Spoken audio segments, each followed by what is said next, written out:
How do you look at the component of knowledge systems in the work that you do? And how does knowledge systems inform and influence your civilizational activism, Saigaru?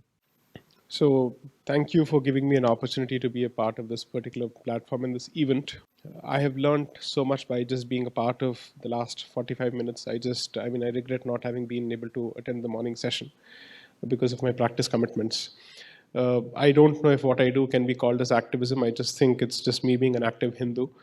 As far as the relationship between knowledge systems and civilizational reawakening and my limited efforts in the direction of the constitutional concern, ultimately, from whatever I have understood, uh, the purest form of knowledge is sought to be uh, implemented and actioned in different realms. And therefore, whether it is the transmission from the Shrutis to the Smritis to the Itihasas to the Puranas to the Kavyas, or you look at it in the form of its implementation in various aspects of life, the idea is to manifest that particular core thought in different areas. And that, I think, is equally applicable to the realm of politics and policy making. Fortunately or unfortunately, as opposed to achara based approach to policy making, we now have a certain top down approach in the form of a constitution. So, while at this point the idea is to accept this top down model and see how best you can build a bridge between your bottom up approach and a top down model, the hope is in the future we do away with the concept of a constitution. I say so at the expense of being berated by my own fraternity, because all of us are supposed to be, and we are meant to swear allegiance to constitutional patriotism, which I don't subscribe to. The idea is to bring forth notions of constitutionalism, which are much more informed by the traditions of this land. And that would effectively mean that you replace this with a form of dharmic republicanism. For that to happen, and to hope that the state will somehow be the facilitator of this, or rather, let's say, be the prime mover of this, may not be possible under the current setup.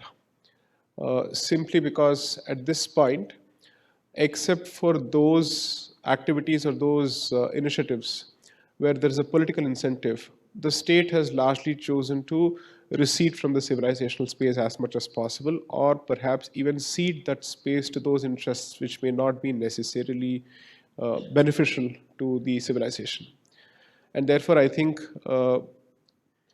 these movements and the initiatives that we see, like Rashtam and so many other initiatives, are the ones which will ultimately pave the way for a change with respect to state policy. And I've said this before, and there's a decent chance that perhaps the relevance of that point may have been lost, which is that there is a direct relationship between your education system and the principles of constitutional morality that the Supreme Court ultimately comes out with. And then that has a direct impact on the education policy. So it's a cycle that feeds of itself. 2 days ago, I had the opportunity to make the very same statement. Because what happens is this: if the Supreme Court effectively takes a position with respect to constitutional morality and then says that all aspects of life, secular, religious, and whatnot, and everything else in between, is necessarily to be governed by constitutional morality, then that's a message that is being sent to the rest of the arms of the state that the policies that you formulate shall be consistent with and in line with this particular policy, which means education policy is either tailor-made or sanitized in accordance with what the Supreme Court believes is constitutional morality. And that effectively means that the next generation, as opposed to having an organic way of learning about its own civilization culture, is more and more influenced by the education system that is posited by the state, as opposed to the other forms of education systems and the other forms of education that it is otherwise exposed to, namely thereby the family and the extended Sampradayik institutions which it is expected to learn from. So while I'm certainly someone who bats for a greater dharmic reorientation of the state, I would never want the state to be the sole repository of education ever. Simply because that is not how we have functioned. And given that the state in the modern world, and I use this in a very negative, pejorative sense, the use of the word modern, is a creature of convenience and is subject to multiple pulls and tugs. I will never ever repose 100% faith in the state, regardless of who is at the helm. And therefore, I would want the society to have its own wherewithal in the all critical realm of education and spirituality. My only request and the expectation from the state is to recognize the character and the identity of this land and approach it with a certain sense of respect and hands off. Allow us to do what we are supposed to be doing, and we know how to take care of this. Whether you're able to support us or not, just don't create a roadblock. The rest of the society has the wherewithal to do it. We have withstood about 1400 years of colonization, and we still are around, so we know how to handle this subject. Just make sure that your policies don't come in the way. The rest we'll handle.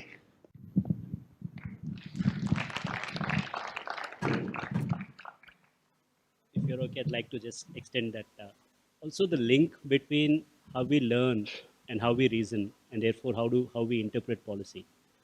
And when we think about a darshana like Nyaya, when we think about a discipline like Tarka, the relevance of this in your field, in the field of lawmaking and thinking about law and the philosophy of law, is this something, because you've been talking about decoloniality and decoloniality as a means of reclaiming our epistemology.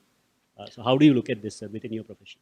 So I'll try to give a theoretical response and then I'll give you a real world explosive example, which I've had the experience of going through the last 3 days and it has shaken my core completely. So the theoretical response is the concept of decoloniality obviously means different things for different people, just as any other concept.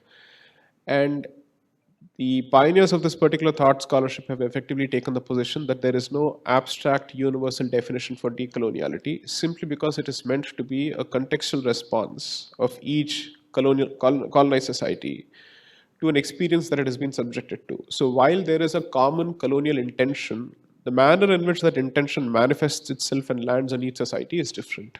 So in Bharat, it creates caste-based tensions and other tensions. So therefore, we have to deal with that.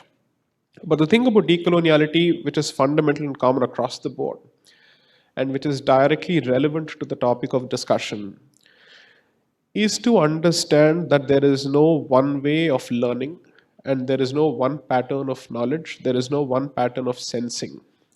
And to understand that those patterns of learning, knowledge, and sensing, which do not conform to and which do not emanate from the West, I don't want to say are equally valid because then I'm trying to make the case that I'm as good as you. I'm simply saying they are even better. And the problems that the modern world faces are directly a consequence of the Western pattern of learning. I make that point very, very clearly, despite having been a beneficiary, an unfortunate beneficiary of that particular mode of learning. And therefore, my very clear position is that we are where we are. And this is not a great statement and not a great state of affairs precisely because of you. So, all the credit that you wish to take, yes, but it's not credit, it's a blame, it's a responsibility that falls on your shoulders for the kind of havoc that you have wreaked on nature. You are directly responsible for it. So, as far as I'm concerned, decoloniality is to unshackle our hold over, let's say, the West's hold over knowledge. What is reason? What is argumentation?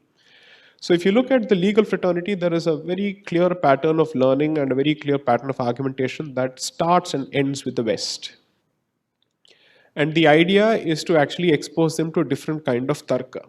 And why is this important? It is all the more important because had the Indian judicial system been exposed to Indian forms of tarka, it would be in a much better position to strike a distinction between patterns of logic and reasoning that apply to non-religious forms of, or let's say non-religious institutions, and those that apply to religious institutions. The one size fits all approach is precisely the reason that you see our institutions struggling to make their case before a secular institution, which does not recognize any other form of logic other than secular logic. And unfortunately, they think of it as secular logic, but it is clearly Protestant logic which has been secularized. And as a consequence of which, there is one form of reason, which is Christian reason, which is presented as secular reason that all of us are expected to rise up to, unfortunately. And therefore, the nuance that this particular institution or this particular Western philosophy seems to celebrate or wants to celebrate, it fundamentally lacks. It lacks what it wishes to celebrate, and therefore that is why it is looking at learning it from other people, because it doesn't have that concept of nuance. It's like James Bond. It's effectively something. It's a blunt weapon. The only approach that it knows is a sledgehammer approach. It doesn't understand the importance of a scalpel or a surgical knife. Okay. So therefore, I believe that this is fundamentally an attempt to unshackle indigenous knowledge systems from the geopolitics of knowledge that all of us have been subjected to, and therefore it is extremely important, especially in the legal realm. Because if there is one particular fraternity which I would call is extremely colonized, it is my fraternity, without a doubt, colonized, colonialized in every sense of the term. And it is unfortunate that a lot of us take a lot of pride in the fact that the first language in which we can even think is English. I don't know how that's passed off as a badge of honor. So, anyways, that's the theoretical response. The practical response, the example based response, is that there is an institution that is based out of Sonipat. And a good friend of mine is now going through the first year LLB program as part of a 3-year program, who's a doctor by training. And I said I would like to go through the curriculum. So share the curriculum with me, because I'd exactly like to see what is it that people are being taught here. Starts and ends with Nandini Sundar. I hope the implications are very clear. And every class and every subject, whether or not that subject has any correlation or any nexus, direct, indirect, remote, obscure, whatever it is, with caste, is about caste. Whether or not it's got anything to do with intersectional studies, they bring it in. It's almost as if law is not the end goal of the training here, it is the means to an end, the end being a certain cultural end. And it's the same set of people whose names are constantly dropped. And in the recommended reading, this is the literature that they're expected to read. And that recommended reading doesn't translate to people being given the freedom to take a different position, to critique and dissent against or with that particular recommended reading. You are expected to say, yes, sir. And this is apparently happening in a law school. Fortunately, this particular person comes from the 3-year program, which means that the undergraduation is done, and therefore there is a sense of realization as to what is the agenda that's being pushed here. But if the very same, let's say, curriculum is being taught to people who've just passed out of their 12th, and that is, you're looking at the formative age group, and let's say the impressionable age group of 18 to 23, I shouldn't be surprised even one bit as with respect to what it translates to during the CA riots or the NRC riots or the protests. This is a direct consequence of the curriculum. Why are even people surprised? I don't understand. Don't be surprised. This is how the equation flows. 1 plus 1 is this blessed 2. This is exactly what is happening. So for me, these initiatives are not academic. They're extremely relevant. Otherwise, everything that you seek to do with respect to a civilizational revamping and a renaissance of this country, you're going to be faced with similar protests and at a much wider scale. My only fear is that I hope that the pace of the solution is at least at par with the pace of the problem, which I'm not sure is the case. And that is the only reason that I want the state to help me create a multiplier effect, and no other reason. Leave the curriculum to us, enable, make the atmospherics conducive. That's the only thing that we want. The best thing that I think about this particular initiative, which reflects the Indic spirit, is the fact that one institution which wants to make IKS is comfortable talking to another institution that is teaching IKS, and both of you don't see this as a territory war or a turf war. I am not playing the role of an Narada Muni here. I'm genuinely making the submission that this collaboration is made possible precisely because of the spirit that you fundamentally draw from and you represent. So there can't be a better testament, and I hope IKS becomes the way of the future. So all power.